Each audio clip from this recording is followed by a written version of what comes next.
All right, it's official. The U.S. is sending more troops to the Middle East because of rising violence between Israel and Hezbollah in Lebanon, which could obviously lead to a larger war. Now, the only real quote that we have from the Pentagon is from Major General Pat Ryder. All he said was that they are sending more troops due to the tensions, but wouldn't give any details for security reasons. Something else that should be noted is that the Pentagon did say that there are about 40,000 U.S. troops in the Middle East, so that's everywhere between U.S. ships, Iraq, Syria, throughout the entire Middle East. But again, one thing that's also kind of interesting is that it just so happens today, at the time of making this video, the USS Truman, an aircraft carrier, and some other ships have actually left Virginia for the Mediterranean Sea, but that was part of their planned deployment. It's almost as if everything lined up for the U.S. to have these ships in the region, but one thing I want to point out is that I can't find any evidence to suggest that the Pentagon is including these aircraft carriers as the boosting of U.S. troops. I don't know if there's going to be a separate garrison being sent to the Middle East, or the Pentagon is talking about the USS Truman and the other ships. But one thing that's also interesting is that this means that once again there will be two carriers in the area, the Truman and the USS Abraham Lincoln. That's a lot of firepower. And we also have to remember, without a doubt, there was definitely a submarine lingering in the area last time I checked. So if you have no idea what's going on, recently Israeli forces have launched major attacks throughout all of Lebanon, taking out hundreds of Hezbollah fighters, but also wounding thousands more, to include civilians, women, children, etc. And many people are speculating, to include the United States, and Israel sort of hinting at it, Israel is planning way more operations. In fact, the Israeli Prime Minister Benjamin Netanyahu warned the people of Lebanon to leave their homes as airstrikes continue to target Hezbollah. Now, as far as what exactly is Israel targeting, well, it's a mixed bag, because at the time of making this video, it looks like Israel specifically targeted a high-rise which could have contained a high-value target, one of the top commanders of Hezbollah. But along with that, it looks like Israel is going after missile tubes, munitions facilities, anywhere housing munitions that could be launched towards Israel. It looks like everything is fair game, to include residential areas as well. Now, something else that's really important is that the U.S. State Department is advising Americans to leave Lebanon as soon as they can.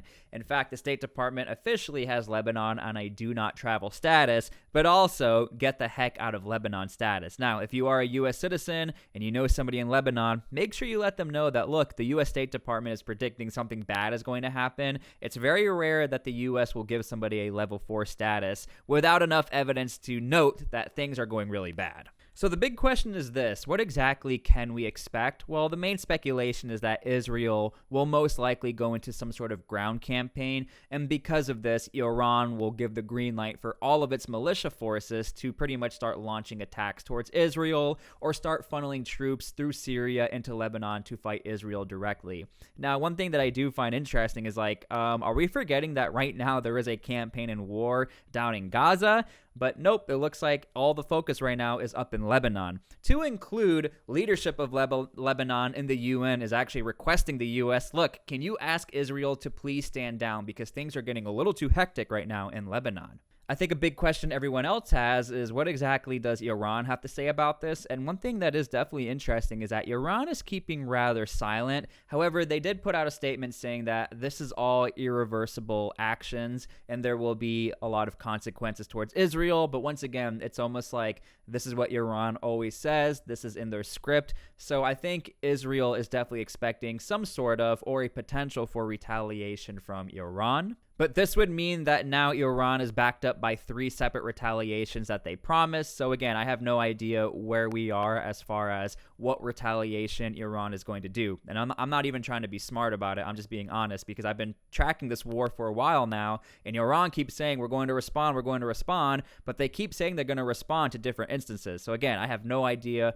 where we are at with that. Now, something else I want to point out is that the countries of Jordan and Saudi Arabia, it does look like they're going to help out Israel, but not directly, in the sense of if there are munitions launched out of Yemen or launched out of Iran, passing through Iraq and through Jordan, it does look like these two countries are going to try and squash these attacks. Again, I don't see evidence it's because they want to protect Israel. More so, they don't want anybody using their airspace as a shortcut to try and get to Israel. And this has always been one of the benefits benefits for Israel is that they do have these strategic relationships as far as not being the greatest of friends with Jordan and Saudi Arabia. However, Jordan and Saudi Arabia are not friends with Iran and those factions. So once again, Israel can sort of benefit from this.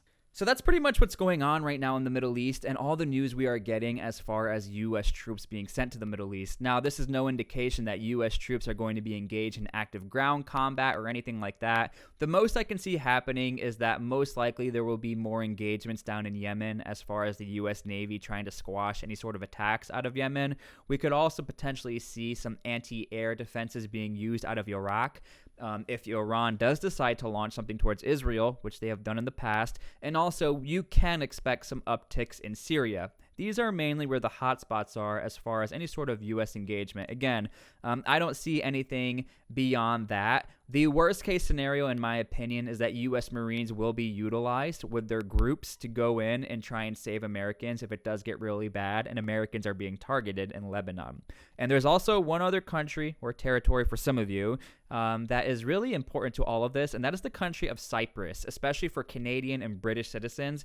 Cyprus has already stated, look, they are willing to help other countries if they want to send them to Cyprus, and you are an ally. So pay attention to Cyprus, because I wouldn't be surprised if other countries such as Lebanon or Iran give a little bit of crap to Cyprus for saying, hey, look, you're helping our enemies. What are you doing? So make sure you pay attention to Cyprus as well. Nonetheless, in my opinion, I think a lot of us saw this coming. It's never a great thing when more U.S. soldiers get put into harm's way, but this is the job of the U.S. soldier, and this is the current mission set for the U.S. soldier. So we shall see what happens in all of this, but I do hope that all of it does calm down soon.